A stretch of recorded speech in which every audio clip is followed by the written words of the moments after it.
Hello everyone, मैं हिमांशु खंडेलवाल। आज हम आपकी क्लास 10 की मैथमेटिक का एक्सरसाइज नंबर 5.3 समझेंगे। देखिए, प्रश्नावली आज 5.3 का हम प्रश्न नंबर 15 करेंगे। प्रश्न 1 से और 3 तक हम पार्ट फर्स्ट में, और 4 से और प्रश्न नंबर 14 तक पार्ट सेकंड में हम समझ चुके हैं, जिसका लिंक डिस्क्रिप्शन में दिया हुआ है। तो आज प्रश्न नंबर 15, निर्माण कार्य से संबंधित किसी ठेके में एक निश्चित तिथि के बाद कार्य को विलंब से पूरा करने के लिए, विलंब मतलब देरी से, जुर्माने लगाने का प्रावधान है। पहले दिन 200 रुपये, दूसरे दिन 250, तीसरे दिन 300 रुपये लगेंगे। अर्थात प्रत्येक उत्तरार्ध दिन का जुर्माना अपने ठीक पहले से 50 रुपये अधिक होगा। देखो अधिक ही है, पहले 200 था, फिर 250 हो गया, फिर 300 हो गया, 50 रुपये बढ़ता जा रहा है। एक ठेकेदार को जुर्माने के रूप में कितनी राशि अदा करनी पड़ेगी यदि वह इस कार्य को 30 दिन में विलंब से करता है? यानी 30 दिन देरी से जब लगाता है तो आपको यह बताना है कि वो कितने जुर्माना के रूप में पैसे या धन उनको देगा। तो देखिए, सबसे पहली बात, पहले दिन मतलब ये A1 हो गया, दूसरे दिन मतलब A2 हो गया, और तीसरे दिन मतलब A3 हो गया। ठीक है, और 30 दिन का विलंब कर रहा है, इसका मतलब ये n हो गया, क्योंकि दिनों की संख्या n हो गई एक तरह से। तो हमें ज्ञात करनी है कि कुल राशि वो कितनी देगा। तो एक तरह से क्या हो गया, कुल का मतलब क्या होता है Sn, बताया था ना मैंने आपको। तो हमको क्या ज्ञात करना है, इसमें Sn ज्ञात करना है। तो प्रश्न नंबर 15 देखिए, आज हमारा ये पार्ट थर्ड है। प्रश्न नंबर 15 का क्वेश्चन था, जो हमारा पहले दिन का जो जुर्माना है वो है 200 रुपये। ठीक है, इसी प्रकार दूसरे दिन का जो जुर्माना है, दूसरे दिन का जुर्माना है 250 रुपये, और तीसरे दिन का जुर्माना है 300 रुपये। ठीक है, अब पहले मतलब होता है A1, ये A2, और ये हो गया A3। तो हमारा 200, एक हो गया 250, फिर 300, इस प्रकार की AP बन गई। और मैंने आपको बताया था AP तब तक नहीं कहते हैं जब तक इनके D सार्व अंतर समान ना हो। देखो, सार्व अंतर सब जगह समान है, यहाँ भी 50 हो गया, यहाँ भी 50 हो गया, इसका मतलब ये समांतर श्रेणी में है। ठीक है, और हमें दिया हुआ है दिनों की संख्या, और दिनों की संख्या मतलब होता है n, जो कि हमें दी हुई है कितनी, 30 दिन के विलंब से भुगतान कर रहा है, तो 30 दिन हो गया। ठीक है, अब सबसे पहले A1 हमारा, यानी कि पहला पद हो गया 200, और दूसरा पद हो गया हमारा 250। ठीक है, तो D निकालने का फॉर्मूला क्या था, A2 माइनस A1। तो A2 कितना है, 250 माइनस 200, तो कितना आ गया, 200 रुपये आ गया। तो सॉरी, 50 रुपये आएगा। ठीक है, तो ये D निकल गया, सारा अंतर निकल गया। लेकिन ज्ञात क्या करना है, हमें ज्ञात करना है कि कुल जो राशि वो अदा करेगा वो हमें बताना है। और कुल राशि मतलब होता है Sn, जिसका फॉर्मूला होता है n/2, 2a plus n minus 1d। ठीक है, अब Sn का मतलब कितना है, यहाँ पे 30 है, तो 30 बराबर 30/2, 2a की वैल्यू कितनी है 200, प्लस 30 माइनस 1, और d की वैल्यू है 50। S30 बराबर कितना हो गया 15, 400 प्लस 30 में से 1 गया तो 29, गुणा यहाँ 50 ही है, क्योंकि जब सिंबल नहीं होता बीच में वहां गुणा का होता है, ये हमने पहले पढ़ चुके हैं। ठीक है, यहाँ तक। अब S30 बराबर 15, 400 प्लस 9 पंजे 45, और 5 दूनी 10 और 4 14, तो 1450 आ गया। दोनों को जोड़ दीजिए और 15 से गुणा कर दीजिए, तो 1850 हो गया। और S30 बराबर 15 गुणा 1850, 27,750 रुपये। तो अतः जो जुर्माने के रूप में अदा की गई राशि जो है वो कितनी होगी, 27,750 रुपये। ये 5 है। ठीक है, आगे समझ में आपको। देखो कितना आसान प्रश्न था ये, हमारा जो प्रश्न 15 है वो कंप्लीट हो गया। इसी प्रकार प्रश्न नंबर 16 देखिए, किसी स्कूल के विद्यार्थियों को उनके समग्र शैक्षिक प्रदर्शन के लिए 7 नगद पुरस्कार देने के लिए, देखो पुरस्कारों की संख्या आ गई, और जब संख्या होती है उसको हम n बोलते हैं। 700 रुपये की राशि रखी गई, कुल राशि 700 रखी गई है, इसका मतलब ये Sn है। यदि प्रत्येक पुरस्कार अपने ठीक पहले से 20 रुपये कम है, 20 रुपये कम होते जा रहे हैं, तो प्रत्येक पुरस्कार का मान ज्ञात कीजिए। सबसे पहले पहचानिए यहाँ पर क्या क्या दिया हुआ है, ए, डी, एन या A2 जो भी दिया हुआ है। सबसे पहले हमें पुरस्कारों की संख्या दी हुई है, इसका मतलब ये एन हो गया, 700 रुपये कुल राशि है, SN हो गया। और पुरस्कार कम होता जा रहा है 20 रुपये, और कम होना या बढ़ना ये सब कहलाता है डी, अंतर भी एक तरह से डी होता है। तो इसका मतलब हमारे पास एन तो 7, SN 700 और डी हमारे पास हो गया -20, क्योंकि कम है तो -20 हो गया। हमें ज्ञात क्या करना है, प्रत्येक पुरस्कार के ज्ञात करने हैं, ठीक है। तो देखिए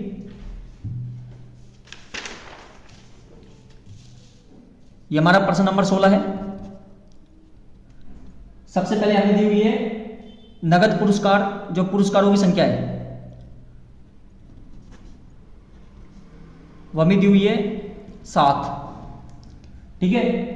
और कुल राशि दी हुई है जो यहां पर देनी है वो है 700 रुपये। इसके बाद पुरस्कार की जो कम वैल्यू होती जा रही है वो कितने रुपए कम होती जा रही है, 20 रुपए कम होती जा रही है। देखो पुरस्कारों की संख्या, इसको मैं बताया था वो एन बोलेंगे, ये SN कुल होता है और ये हमारा डी हो गया, ठीक है। तो अब हम SN वाला ही फॉर्मूला लगा दें क्योंकि इससे आसानी से निकल जाएगा। तो लगाइए, यहाँ पे लिखिए SN बराबर n/2 2a plus n minus 1d। SN कितना है 700 बराबर n पुरस्कारों की संख्या 7/2, 2a हमारे पास है ही नहीं, n कितना है 7 माइनस 1 और d की वैल्यू है -20, ठीक है। यहाँ तक अब 700 बराबर 7/2 2a प्लस 7 में से 1 गया तो 6 माइनस 120, 700 बराबर 7/2 2a, गुणा करेंगे दोनों को, प्लस माइनस माइनस 20 छक्की 120, तो 700 बराबर 7/2। अब देखो ये दोनों से गुणा होगा क्योंकि ये अल्फाबेट नंबर है और ये नंबर है, कभी घटते हैं और नहीं जुड़ते हैं। तो हम 7 दूनी करेंगे, कितना होगा 14a माइनस 7 को 120 से गुणा करो, 12 7 84 480/2, नीचे 1 मान लेते हैं और कर देते हैं क्रॉस गुणा, ठीक है। 700 को 2 से गुणा करोगे 1400, 14 को अब देखो ये भी 1 से गुणा होगा, 14a और 840, तो 14a माइनस 840 हो गया। तीनों 14 14 के पारे से कट जाएंगे, तो यहाँ तो 100 बच गया, यहाँ a बच गया और 14 छक्की 84, यहाँ 60 बच गया, ठीक है। अब a को यहाँ रख लेते हैं, नंबर इधर भेज दो नंबर के पास, माइनस प्लस में हो जाएगा, तो a बराबर कितना आ गया 160। अब देखो a मतलब हो गया प्रथम पुरस्कार, क्योंकि A1 प्रथम पुरस्कार हो गया, तो जो प्रथम पुरस्कार है वो तो हो गया 160 रुपये। इसी प्रकार अब निकालेंगे द्वितीय पुरस्कार। द्वितीय पुरस्कार कैसे निकालेंगे हम, कितने रुपए कम है 20 रुपए कम है ना, प्रत्येक पुरस्कार 20 रुपए कम होता जाएगा। तो जब 160 पहले था तो 20 रुपए कम कर दो, अब कितना हो गया 140। इसी प्रकार जो तीसरा निकालोगे आप उसमें से 140 कम कर दो 20 रुपए, तो 120 रुपए यहां पर आ गया। इसी प्रकार चौथा कितना हो जाएगा 120 माइनस 20 100, कितने निकालने 7 निकालने ना। इसी प्रकार पांचवा, अब पांचवा 100 में से 20 घटा दो, कितना आ गया 80।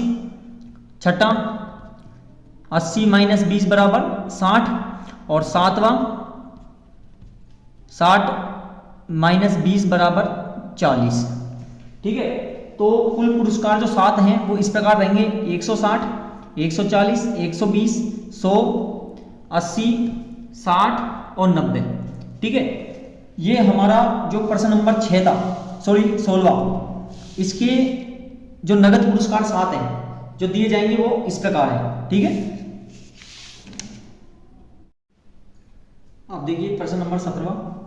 एक स्कूल के विद्यार्थियों ने वायु प्रदूषण कम करने के लिए स्कूल के अंदर और बाहर पेड़ लगाने के बारे में सोचा। यह निर्णय लिया गया कि प्रत्येक कक्षा का प्रत्येक अनुभाग अपनी कक्षा की संख्या के बराबर पेड़ लगाएगा। उदाहरण के लिए कक्षा 1 का अनुभाग 1 पेड़ लगाएगा, ठीक है। अब कक्षा 2 का एक अनुभाग 2 पेड़ लगाएगा, 3 का 3 पेड़ लगाएगा, इसी प्रकार 12 तक चलेंगे। प्रत्येक कक्षा के 3 अनुभाग हैं। अब देखो आप कंफ्यूज मत होना, यहाँ पर एक एग्जाम्पल दिया है आपको, एक कक्षा 1 का अनुभाग 1 एक एग्जाम्पल है, लेकिन जैसे कक्षा 1 के 3 अनुभाग हैं, सबों के 3 3 अनुभाग है, कक्षा 1, 2 और 3। ये कंफ्यूज करने के लिए ऐसा कुछ नहीं है, ये आपको उदाहरण दिया है एक, ठीक है। तो प्रत्येक कक्षा में 3 अनुभाग है। इस प्रकार विद्यार्थी द्वारा लगाए गए कुल पेड़ों की संख्या ज्ञात करनी है। और कुल पेड़ मतलब क्या हो गया, SN हो गया। तो देखिए सबसे पहले बहुत आसान है, प्रश्न नंबर 17। सबसे पहले देखो 17 में जो कक्षा है वो कौन कौन सी है। कक्षा है 1, 2, 3 और ये कक्षाएं हैं 12 तक, ठीक है। अब कक्षा में जो अनुभाग है, प्रत्येक में अनुभाग, वो अनुभाग कितने हैं, संख्या 3 है। तो इसका मतलब पहली कक्षा में भी 3, दूसरे में भी 3 और तीसरे में भी 3। इस प्रकार ये 12 तक कितने हैं, 3 3 है, ठीक है। तक अब 3 को 1 से गुणा करोगे 3 आएगा, ये 2 है, 3 दूनी 6 और 3 ये कितना है, 3 3 तिया 9। इस प्रकार ये कितना हो गया, जैसे 36 हो गया, क्योंकि 12 3 36 होता है। यहां तक समझ आया आपको। अब जो हमसे पूछा है, सबसे पहले हमको बता दिए हैं कि भाई A1 तो 3 है, ठीक है। अब कक्षा कहां से कहां तक है, 1 से 12 तक है। तो देखो A तो हो गया 3, D क्या होता है, A2 माइनस A1। 6 में से 3 का कितना बच गया, 3 बच गया, ठीक है। और देखो हमें दी हुई है कक्षा कहां तक है, संख्या में दी हुई है 12 तक है, दी हुई ना, तो हमें लिख देंगे 12, ठीक है। यहां तक अब ये 36 नहीं लिखना है आपको, ये तो अनुभाग और कक्षा दोनों मिला के हो गया। हमें तो कक्षा लेके चलनी है पहले, ठीक है। ज्ञात क्या करना है, हमें ज्ञात करना है कुल पेड़, या आप बोल सकते हो पेड़ों की संख्या, ये हमें ज्ञात करना है। और कुल पेड़ मतलब क्या ज्ञात करना है, SN से। तो n/2 2a plus n minus 1d, ठीक है। S कौन सा पैदा है, 12/2 2, a की वैल्यू कितनी है 3 प्लस 12 माइनस 1 और d कितना है 3। S 12 बराबर 6, 2 तिया 6 और 12 में से गया तो 11, 11 3 33। S 12 बराबर 6 गुणा, क्योंकि यहाँ तो गुणा ही है, कितना हो गया 39। तो S 12 बराबर 9 6 की 54, 6 3 18 और 5 कितना हो गया 23। तो हमें यही याद करना था कि 12वीं क्लास तक के जो बच्चे हैं वो कितने कुल पेड़ लगाएंगे। तो अतः लिखोगे आप, अतः पेड़ों की कुल संख्या, पेड़ों की कुल संख्या जो होगी वो होगी 234, ठीक है। इसी प्रकार अब हम देखते हैं हमारा प्रश्न नंबर 18। देखिए 18 क्या है, केंद्र ए से प्रारंभ करते हुए बारी बारी से केंद्रों ए और बी को लेते हुए त्रिज्या 0.5, 1, 1.5 और 2 वाले उत्तरातर अर्धवृत्तों का खींचकर एक सर्पिंग बनाया गया है। सर्पिंग मतलब होता है एक स्पेयर, ये बनाया जा रहा है ना, जैसा कि आकृति 5.4 में दर्शाया गया है। 13 क्रमागत अर्धवृत्तों से बने इस सर्पिंग की लंबाई क्या है, हमें ज्ञात करनी है, कुल लंबाई ज्ञात करनी है। इसका मतलब ये तो आपको पता ही चल गया होगा, SN ज्ञात करना है। देखो प्रश्न बहुत आसान है। सबसे पहले मैं डायग्राम बना के बताता हूं आपको क्या कहना चाह रहा है यहाँ पे। देखिए कुछ अर्धवृत्त इस प्रकार से बन रहे हैं,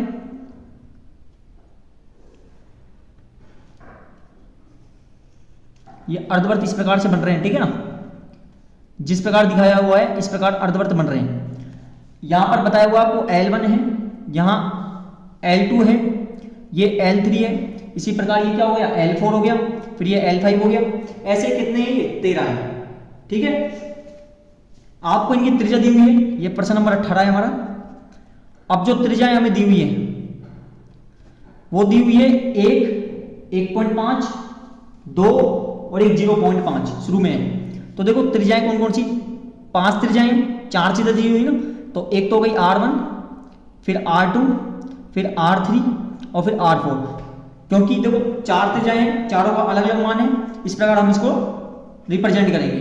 तो ये तो है 0.5, ये है 1.0, ये 1.5 और ये है 2.0, ठीक है।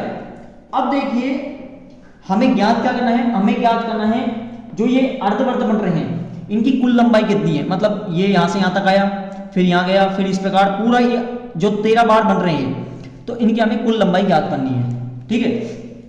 अब देखिए सबसे पहली चीज कभी भी ध्यान रखना, कोई अर्धवृत्त इस प्रकार से अर्धवृत्त बन रहे हैं, ठीक है। अर्धवर्त ये वाली जो रेखाएं होती हैं ये कहलाती है परिधि। क्या कहलाती है? परिधि। कैसे? ये वाली जो, दोबारा देखिए आप, ये वाली जो रेखा है ना, ये वाली, जैसे मैं आपको बोल दूं ये पूरा एक सर्कल है, तो ये जो सर्कल की ये जो किनारे इस टाइप पे चल रहे हैं ना, ये वाली कहलाती है परिधि। ठीक है। और अंदर का यदि कोई चीज निकाल रहे हो आप तो वो कहलाता है आपका क्षेत्रफल। समझ बैठा आपको? ये वाला क्या कहलाएगा? परिधि। और अंदर का जब निकालोगे तो क्या कहलाएगा? क्षेत्रफल। लेकिन हमें तो क्या करना है, हमें एक तो ये, फिर ये लंबाई, फिर इसी प्रकार ये लंबाई, ऐसे पूरी 13 तक निकालनी है। तो इसका मतलब कौन सा सूत्र लगेगा यहाँ पे? यहाँ पर लगेगा अर्धवर्त की परिधि। मैंने बता दिया परिधि क्यों है। अब देखिए क्या लिखोगे आप? अर्धवर्त की परिधि। सबसे पहले निकाल रहे हैं हम पहले अर्धवर्त के लिए, पहले अर्धवर्त के लिए। ठीक है। अब देखिए पहला अर्धवर्त, अर्धवर्त की परिधि क्या होता है? देखो पूरे वर्त की परिधि होती है 2πr, और अर्धवर्त मतलब हो गया आधा, तो भाग 2 कर देंगे, तो 2 से 2 कट गया। और पहले अर्धवर्त को हमने r जो रिप्रेजेंट करी वो किससे करी है? r1 से, तो यहाँ लिख दो r1। बेटा आपको समझ में? देखो बहुत आसान क्वेश्चन है ये।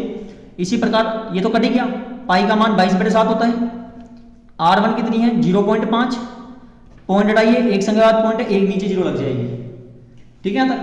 अब देखिए 5 एकम 5, 5 दूनी 10, और 2 से ये कट गया 11 बार, तो कितना गया? 11/7। पहले अर्धवर्त निकल गया। इसी प्रकार निकालेंगे आप दूसरे अर्धवर्त की परिधि, दूसरे अर्धवर्त की परिधि। अब दूसरे अर्धवर्त की परिधि देखो, ये पाई r1 है, तो ये क्या हो जाएगी? पाई r2, पाई का मान 22/7, r2 कितना है? 1, एक ही लिख दीजिए, पॉइंट के बाद 0 है, उसकी कोई वैल्यू होती नहीं है, तो कितना आ गया इसका? 22/7 आ गया। दूसरा अर्धवर्त निकल गया। इसी प्रकार तीसरे अर्धवर्त निकालो, वैसे 2 से भी काम हो सकता है, तीसरा भी निकाल लेते हैं। तीसरे अर्धवर्त की परिधि, ठीक इसी प्रकार वही पाई r, तीसरे को क्या रिप्रेजेंट करा अपन ने? r3 से, तो यहां लिख दो r3। तो पाई का मान 22/7, r3 कितना है? 1.5, 1.5 है ना, तो 1.5, पॉइंट हटेगा, नीचे 0 बढ़ जाएगी। अब ये दोनों 5 5 से कट गए, 5 या 15, 5 दूनी 10, और 2 से ये कट गया 11 बार, तो क्या बच गया ऊपर? 11 3 33, और नीचे 7 बच गया। ठीक है। निकालना चाहो तो इसी प्रकार चौथा पद भी निकलेगा इसका, लेकिन 3 भी बहुत है हमको। तो आप देखिए इसको किस प्रकार करते हैं आगे। हमारे पास जो एपी बनी है वो क्या क्या आई है?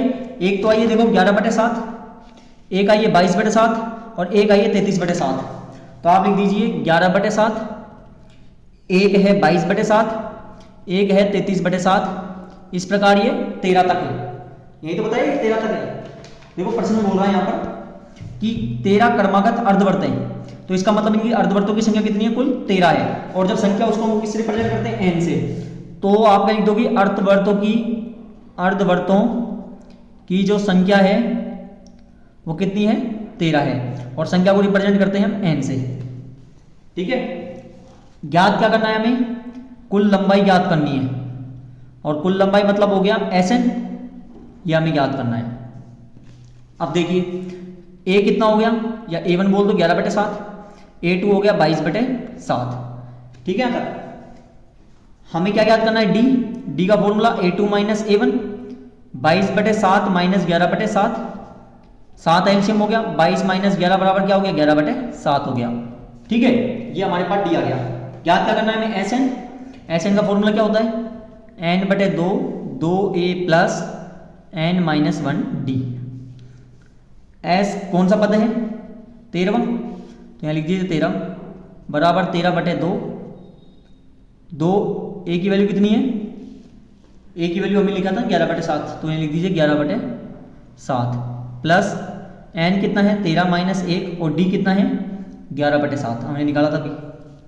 तो S 13 बराबर 13/2 कितना हो गया? 22/7, प्लस 13 में से 1 गया तो कितना बच गया? 12, और 12 को 11 से गुणा करो, 11 दूना 22, 11 कम 11 12, और 1 13, 11 कम 11, हाँ ठीक है, /7। S 13 बराबर 13/2, दोनों का एलसीएम 7 आएगा, 22 + 132, नीचे का भाग देना, ऊपर से गुणा करना है। एस 13 बराबर 13/2 गुणा, अब देखिए 132 प्लस 22 कितना हो गया, 4 5 154/2, 2 से कट गया कितनी बार, 2 नहीं यहाँ पे 7 है, 154/7, 2 से ये कट जाएगा, 2 7 14 और 2 7 14 और ये कट के 11 बार। तो एस 13 बराबर 13 गुणा 11, एस 13 बराबर कितना हो गया, 11 3 33, 11 कम 11, 12 13 14, तो 143। तो यही हमें याद करना था कि जो 13 जो क्रमागत है अर्धवर्त उनकी लंबाई क्या है। तो आप क्या लिख दोगे, आता है 13 अर्धवर्तों की लंबाई बराबर 143। किसमें क्वेश्चन था, प्रश्न किसमें था, प्रश्न था हमारा सेंटीमीटर में, ठीक है। तो ये भी किसमें आएगा, सेंटीमीटर में आएगा। तो ये हमारा क्या हो गया, प्रश्न नंबर जो 18 है वो पूरा कंप्लीट हो गया, जिसका हमने कुछ इस प्रकार से समझा था, ठीक है। क्लियर है आपको। तो अब देखिए प्रश्न नंबर 19वां, इस प्रश्न को थोड़ा ध्यान से समझिएगा, आसान है बहुत तरीके से, और अभी तक आपको समझ आ रहा है तो प्लीज सब्सक्राइब करें, लाइक करना ना भूलें, और वीडियो पूरी कंप्लीट होने के बाद शेयर जरूर करें, ठीक है। तो प्रश्न नंबर 19 है, 200 लट्ठों को इस प्रकार रखा गया है कि सबसे नीचे वाली पंक्ति में 20 लट्ठे आएंगे, उससे अगली पंक्ति में 19 लट्ठे होंगे और उससे अगली पंक्ति में 18 होंगे। देखो लट्ठों की कुल संख्या आ गई, फिर हमें बता रखा है कि लट्ठे किस प्रकार रखे होंगे, पहले 20 फिर 19 फिर 18, कुल लट्ठे 200 हैं। तो इनमें सबसे ऊपरी पंक्ति में आपको लट्ठे बताने हैं, थोड़ा ध्यान से समझिएगा। सबसे ऊपरी पंक्ति मतलब A1 ज्ञात करना है। एक तरह से हमें यहाँ पर 20 19 और 18 ये नीचे से दिए हुए हैं, पहली पंक्ति में 20 फिर 19 फिर 18, इसको भी A1 A2 A3 मानेंगे, ठीक है। और यहाँ पर भी हमको एक तरह से मान लीजिए A1 ही ज्ञात करना है, क्योंकि सबसे ऊपरी पंक्ति हम A1 ही मान के चलेंगे। दूसरे पैटर्न से करोगे वो भी हो सकता है, लेकिन वो पैटर्न हार्ड लगेगा आपको। मैं बिल्कुल इजी तरीके से आपको समझाऊंगा ये, ठीक है। कुल लट्ठे कितने हैं, 200, तो लिख दीजिए आप लट्ठों की कुल संख्या। प्रश्न नंबर हमारा ये 19वां है, तो आप लिखिए लट्ठों की कुल संख्या, लट्ठों की कुल संख्या जो कि कितनी है, 200 है, और कुल संख्या को हम क्या बोलते हैं, SN, ठीक है। हमें पंक्ति बताई हुई है कि पहले पंक्ति में नीचे से 20 लट्ठे हैं, यानी A1 20 है, फिर A2 19 है और फिर A3 18 है, ठीक है। इस प्रकार लट्ठे रखे हुए हैं और हमें बताने हैं कि सबसे ऊपरी पंक्ति में कितना होगा। अब ऊपरी पंक्ति मतलब A1, अब आप इसको थोड़ा इस प्रकार रिप्रेजेंट कर दो, जैसे क्या ऐसा नहीं लगेगा कि दोनों नाम सेम हो गए, ठीक है। ये नीचे पंक्ति से रखे हुए हैं, पहले नीचे से फिर ऐसे, और हमको ज्ञात करना है ऊपर वाली पंक्ति में, ठीक है। अब देखिए सबसे पहले 20 19 18 इस प्रकार की हमें AP बनी हुई है, और ये 200 लट्ठों तक है जिसका SN दिया हुआ है हमें, ठीक है। तो A कितना हो गया 20, D का formula A2 minus A1, 19 minus 20 बराबर हो गया माइनस का 1, और N हमारे पास है नहीं, यही तो ज्ञात करने कि कुल लट्ठे कितने हैं। कुल लट्ठे नहीं ज्ञात हमें करना है कि लट्ठे जो रखे हुए हैं कितनी पंक्तियों में रखे हुए हैं, और पंक्तियां जब संख्या ज्ञात करनी है तो उसको हम N ही बोलते हैं, ठीक है। अब SN का formula N/2, 2A plus N minus 1D। SN कितने हैं 200, N हमें ज्ञात करना है, 2A की वैल्यू 20 प्लस N हमारे पास है नहीं, और D है -1। 200 बराबर N/2 40, देखो प्लस माइनस माइनस, 1 को N से करोगे N आएगा, माइनस माइनस प्लस, 1 को 1 से गुणा करोगे 1 आएगा। कभी भी अल्फाबेट और नंबर न तो जुड़ते हैं ना घटते हैं, ये बात आप हमेशा ध्यान रखना। हाँ भाग गुणा हो सकते हैं, ये बात ध्यान रखनी है आपको, ठीक है। तो 200 बराबर N/2, 40 प्लस 1 कितना हो गया 41 माइनस N। तो 200 बराबर 41 को N से करोगे 41N, माइनस N को N से करोगे N²। गुणा होता है तो ऊपर जाता है और जुड़ता है तो आगे 2 आता है, बटे 2 व्रज गुणा कितना हो गया 400 बराबर 41N माइनस N², ठीक है। यहाँ तक अब देखो स्क्वायर वाली संख्या को आप प्लस में कर लो, हो जाए तो बहुत बेस्ट है, आसानी तरीके से निकल जाएगा। तो इसको हम इधर ट्रांसफर कर देते हैं, तो प्लस में हो जाएगा, इसको भी इधर लाएंगे माइनस में हो जाएगा, और ये यहीं पर रहेगा क्योंकि इधर ही तो ट्रांसफर करा अपन ने, तो ये इधर ही रहेगा। तो ये जिस प्रकार का सिंबल है वो ही रहेगा, बराबर में 0।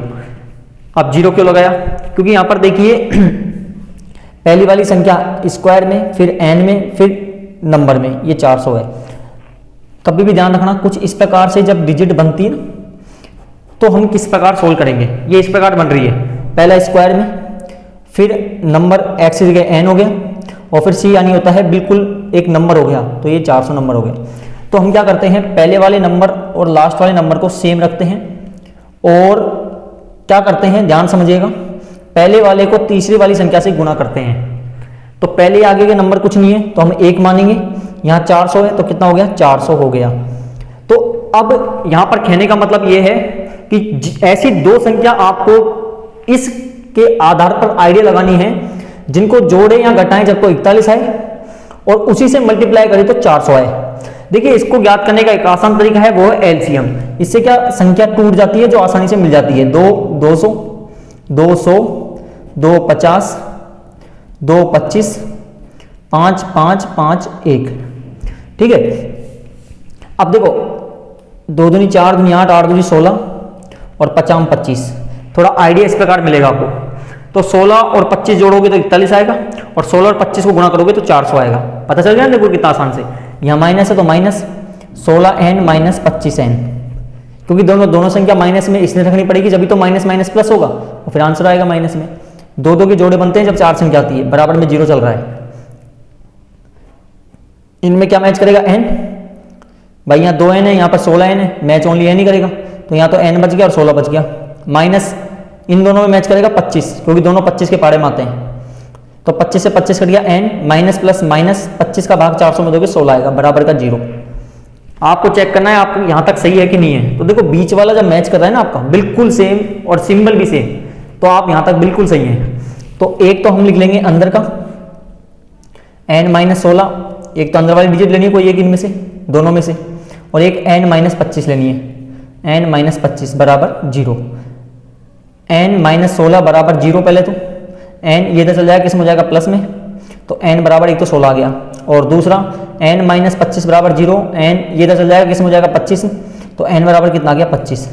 अब देखिए मैंने आपको बताया था कि n का आंसर यदि प्लस में ही आ रहा है, न दशमलव है, न माइनस है, न भिन्न में है, तो वो आंसर आपका बिल्कुल सही है। अब देखो ऐसा तो हो नहीं सकता कि पंक्तियों की संख्या 16 और 25 दोनों ही हो जाए, दोनों में से कोई एक होगी।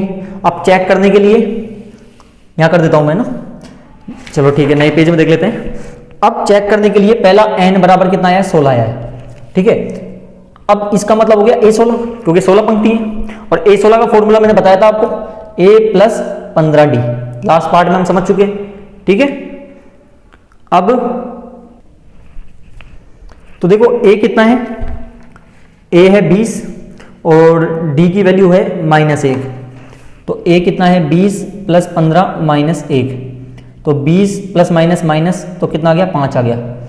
देखो दूसरा भी निकालो एक बार, n बराबर कितना है 25, अब इस 25 को रखो, अब n बराबर 25 मानो।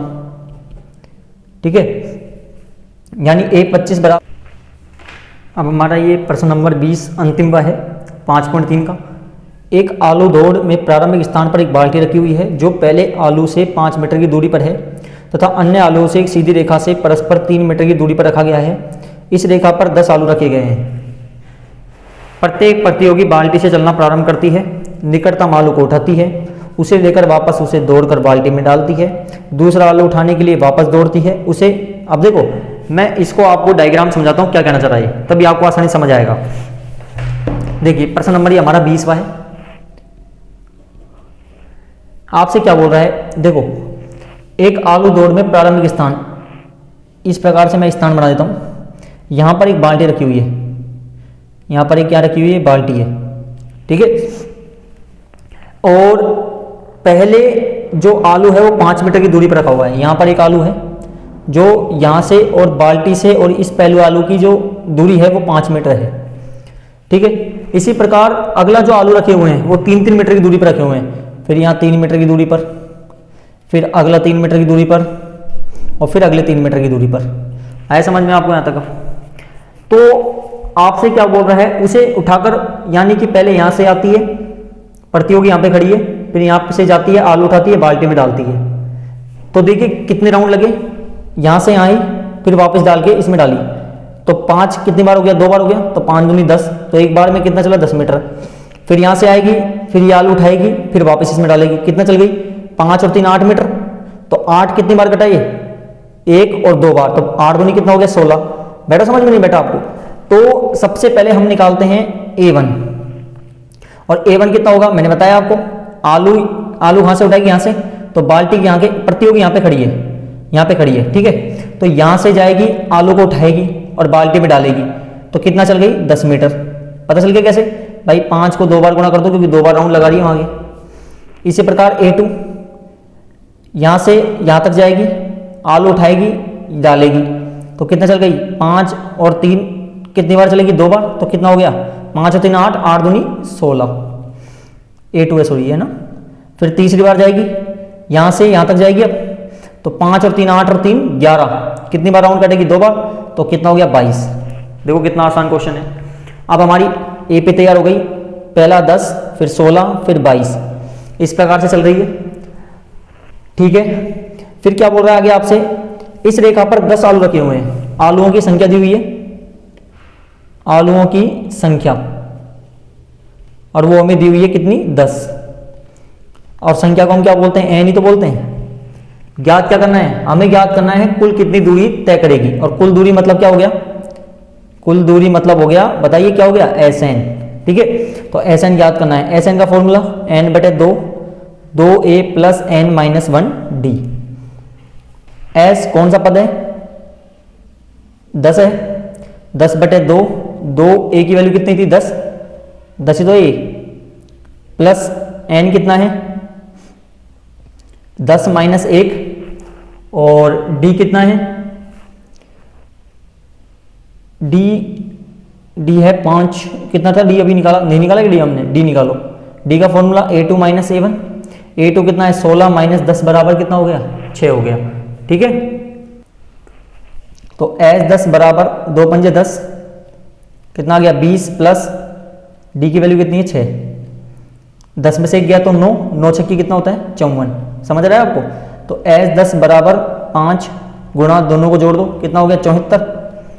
गुणा करिए इन दोनों को, 5 चौके 20, 7 पंजे 35, 36 37, तो ये 370 आ गया। तो आप क्या लिखोगे? अतः कुल जो दूरी तय करेगी वो कितनी दूरी तय होगी? वो दूरी तय होगी 370 मीटर। यही हमारा आंसर है। बेटा आपको समझ देखो कितना आसान प्रश्न है, कोई इतना टफ डिफिकल्ट भी नहीं है, बस आपको मेथड पता होना चाहिए किस प्रकार होगा, जो कि डायग्राम से मैंने आपको समझा दिया, ठीक है। तो आज हमने आपकी एक्सरसाइज 5.3 के पूरे प्रश्न कंप्लीट कर लिए हैं, जो कि हम पार्ट फर्स्ट, पार्ट सेकंड और पार्ट थर्ड के माध्यम से बनाए हैं। पार्ट फर्स्ट और पार्ट सेकंड का लिंक डिस्क्रिप्शन में दिया हुआ है, उसको प्लीज़ एक बार ज़रूर चेक कर लें आप। प्रत्येक वीडियो देखने के लिए चैनल को सब्सक्राइब करें, लाइक करना ना भूलें और वीडियो को ज़्यादा शेयर करें, और प्रत्येक प्रकार का नोटिफिकेशन पाने के लिए बेल आइकन का बटन जरूर दबाएं, जिससे आगे आने वाली वीडियो आपको जल्दी से जल्दी मिलती रहे। बहुत बहुत धन्यवाद।